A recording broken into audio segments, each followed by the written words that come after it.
दोस्तों, राजस्थान में इन दिनों पंचायत चुनावों को लेकर काफी ज्यादा असमंजस की स्थिति बनी हुई है। तारीख अभी तक फाइनल नहीं हो पाई है, मगर आप देखिए कि ग्रामीण क्षेत्रों में जनप्रतिनिधियों ने अपनी अपनी बिसात बिछानी शुरू कर दी है। और इसी बीच टोंक से कांग्रेस सांसद हरीश मीणा का एक बयान अब चर्चाओं का विषय बन गया है। हरीश मीणा ने कहा कि आज की राजनीति में हालात ऐसे हो गए हैं कि शिवचरण माथुर जैसे नेता सरपंच तक नहीं बन पाते। हरीश मीणा ने कहा कि आज विधायक और सांसद बनते ही तो कोठिया और फार्म हाउस खड़े हो जाते हैं और आज पंचायत स्तर तक जातीय समीकरणों के आधार पर ही राजनीति होती है। उन्होंने कहा कि सरपंच बनने के लिए पहले जाति पूछी जाती है और आपकी जाति के वोटों के बारे में पूछा जाता है। अब आप ही बताइए, आखिर कौन सी पंचायत से आज शिवचरण माथुर सरपंच बन पाते। इस दौरान हरीश मीणा ने आगे कहा कि राजस्थान पहले एक अलग राजस्थान था, उसी तरह के नेता भी यहाँ पर हुआ करते थे। दरअसल सांसद हरीश मीणा ने रविवार को जयपुर के कॉन्स्टिट्यूशन क्लब में राजस्थान के पूर्व मुख्यमंत्री शिवचरण माथुर की जयंती पर आयोजित एक कार्यक्रम में शिरकत की थी।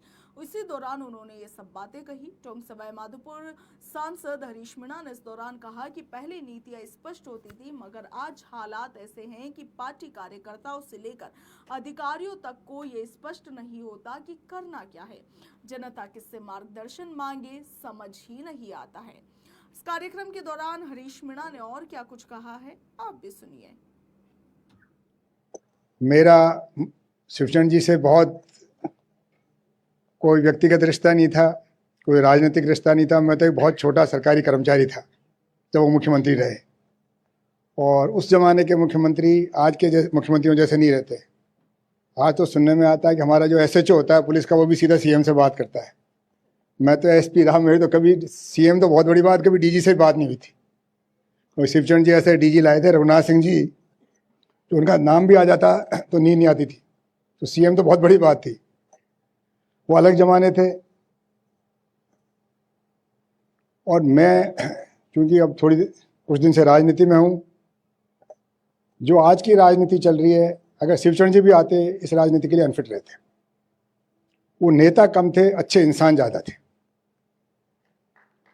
और मैं मानता हूँ अच्छा नेता बनने के लिए अच्छा इंसान होना बहुत ज़रूरी है। कभी शिवचरण जी से कोई एक आध दो बार मुलाकात हुई होगी, कभी जिले के दौरे पे आते थे। राजस्थान में अकाल पड़ता था उन दिनों में, तो मुख्यमंत्री दौरा करते थे अभावग्रस्त जिलों का। पहले प्लेन नहीं थे, कारों से जानते थे, जिले की सीमा पर उनको रिसीव करते थे। हर बार जब उनसे मिलने का मौका मिला, कुछ न कुछ उनसे सीखा, उनके व्यक्तित्व से। कभी एहसास नहीं हुआ कि अब जैसे अगर सीएम है, अब सीएम का एक अलग ही मतलब होता है, 100 आदमी आगे 100 पीछे।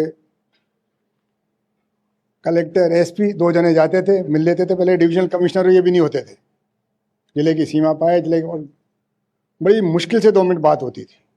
और उनके आदेश वो थे, स्पष्ट होते थे, जनता को तकलीफ नहीं होनी चाहिए, जनता की सुनवाई करें अधिकारी। कोई जाति बिरादरी का ना, तो हम अब तो पता लगता है कि भाई हमारे सरपंच की भी जाति क्या है। शिवचरण जी को मतलब ही नहीं था कौन क्या हो, आपका काम कैसा है, इससे ज़्यादा वो बात ही नहीं करते थे।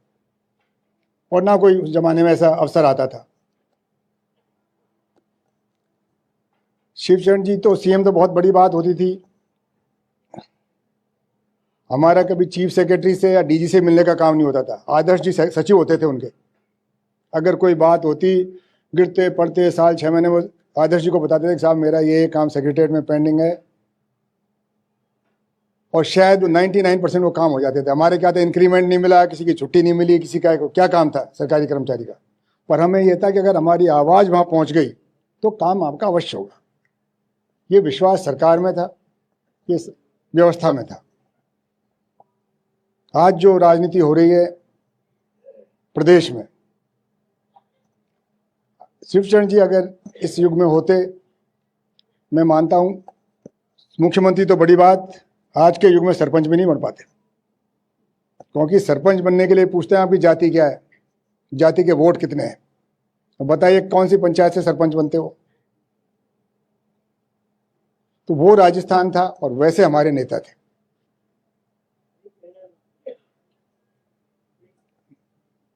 अब शिवचरण जी का कार्यशैली मैंने तो बहुत नहीं देखी। हमारे टाइम में 2-3 केस हुए थे। एक तो राजा मान सिंह का, भरतपुर का हुआ था, शिवचरण जी सीएम थे उस टाइम।